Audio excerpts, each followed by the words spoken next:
अस्सलाम वालेकुम and welcome.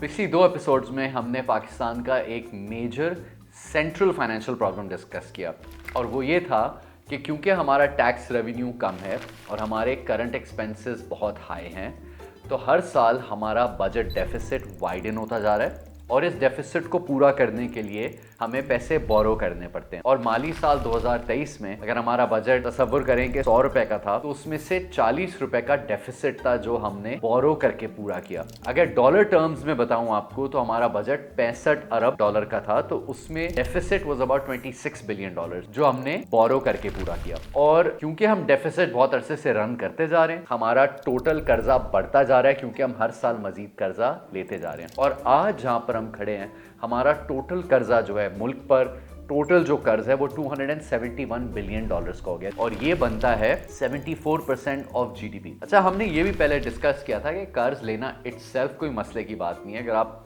कर्जा लेकर डेवलपमेंट कर रहे हो तो उस कर्जे की वजह से आपकी फ्यूचर आमदनी बढ़ जाती है। लेकिन हमारा इशू ये है कि हम कर्जा लेकर करंट एक्सपेंसेस पर खर्च कर रहे हैं और उससे हमारी फ्यूचर पे बैक कैपेबिलिटी बेहतर नहीं बल्कि ख़राब होती जा रही है।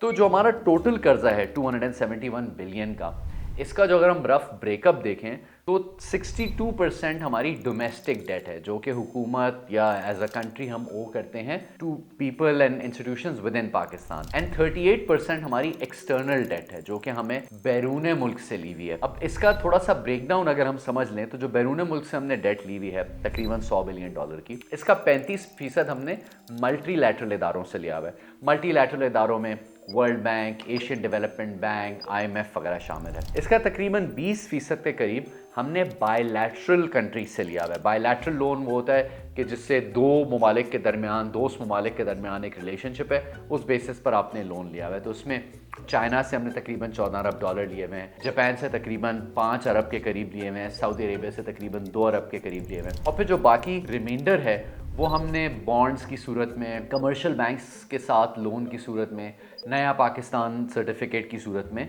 पैसा लिया हुआ है। अच्छा, जो इंटरनल डेट है जो तकरीबन 170 बिलियन डॉलर की बनती है, इसमें से मेजॉरिटी कर्जा जो हुकूमत ने लिया हुआ है वो बैंकों से लिया हुआ है और बाकी जो 35% है उसमें प्राइवेट इदारे शामिल हैं और आम से भी लोन लिया हुआ है प्राइस बॉन्ड्स की मद में, सेविंग स्कीम्स की मद में। अब इतना कर्जा लेने की वजह से 3 बड़े मसले हमारे सर पर आ गए हैं। इस वीडियो को एलिवेट पे ने स्पॉन्सर किया है। एलिवेट पे एक USD अकाउंट और डेबिट कार्ड है जो American employers, clients, Upwork, Fiverr और डील जैसे प्लेटफॉर्म से अदायगियां वसूल करने को आसान बनाता है। एलिवेट पे के जरिए रिमोट वर्कर्स अपनी फॉरेन इनकम को आसानी से पाकिस्तान ट्रांसफर कर सकते हैं, वो भी मार्केट लीडिंग FX रेट्स पर। कमेंट सेक्शन में लिंक क्लिक करें और आज ही अपना USD अकाउंट बनाएं।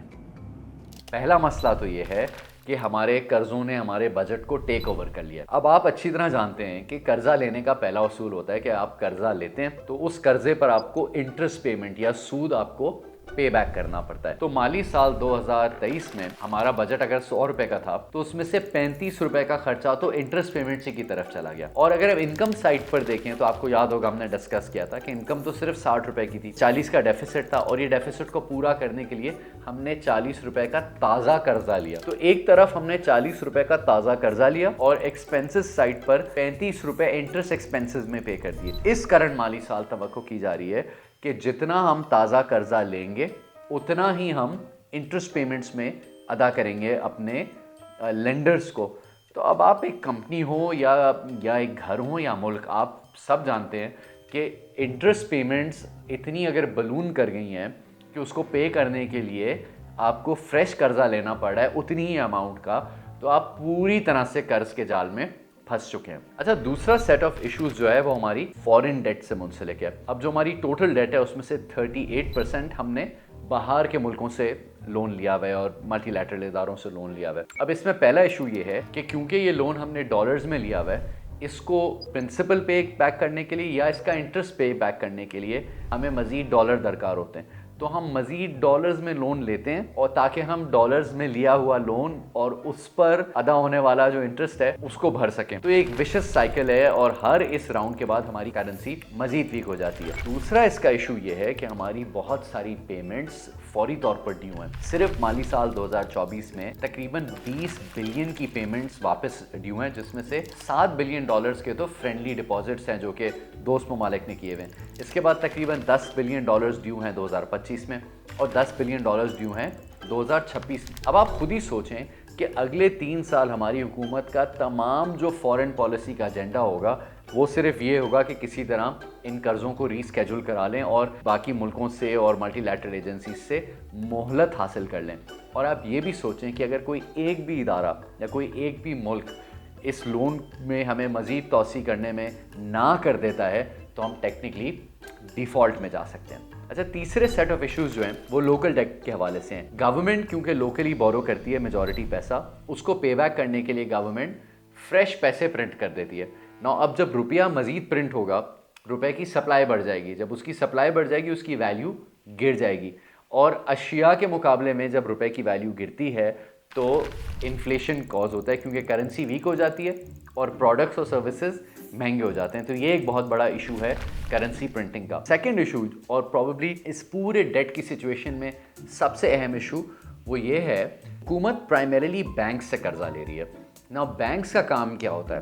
बैंक्स का काम होता है कि वो डिपॉजिट्स लेते हैं और दूसरी तरफ कर्जे देते हैं ना। 2006 में जो टोटल कर्जा बैंकों ने दिया हुआ था उसमें से 70% कर्जा प्राइवेट सेक्टर को दिया हुआ था, कंपनियों को, इंडिविजुअल्स को, और 30% कर्जा हुकूमत को दिया हुआ था। आज सिचुएशन इसके बिल्कुल बरक्स हो गई है। आज जो टोटल कर्जा आउटस्टैंडिंग है बैंकों की तरफ से उसका 70% रुपया जो है वो हुकूमत ने बोरो किया हुआ है और सिर्फ 30% कर्जा प्राइवेट सेक्टर को मिला हुआ है।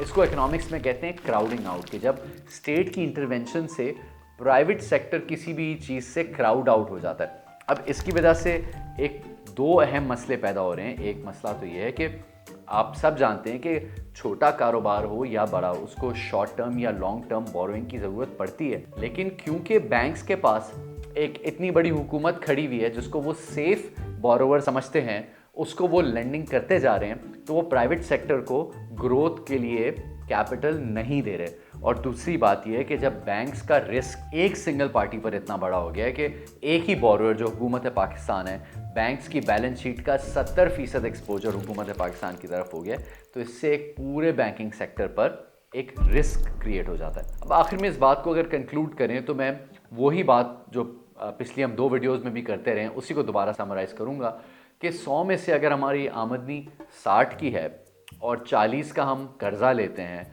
और ख़र्चों में से तकरीबन 89 रुपये करंट एक्सपेंसेस में लगाते हैं, तो हमारा जो टोटल कर्ज़ा है वो तेज़ी से बढ़ता जा रहा है, लेकिन क्योंकि हमारी ग्रोथ नहीं हो रही तो कर्ज़े की पे बैक कैपेबिलिटी कम होती जा रही है।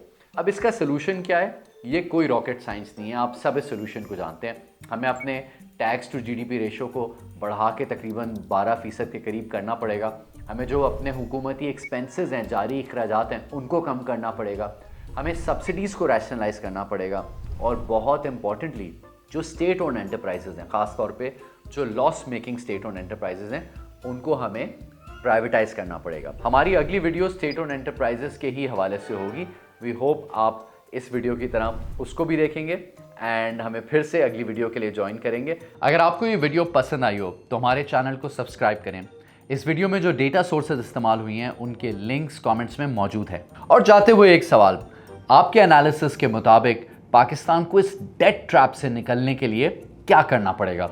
कमेंट सेक्शन में अपना जवाब ज़रूर शेयर करें।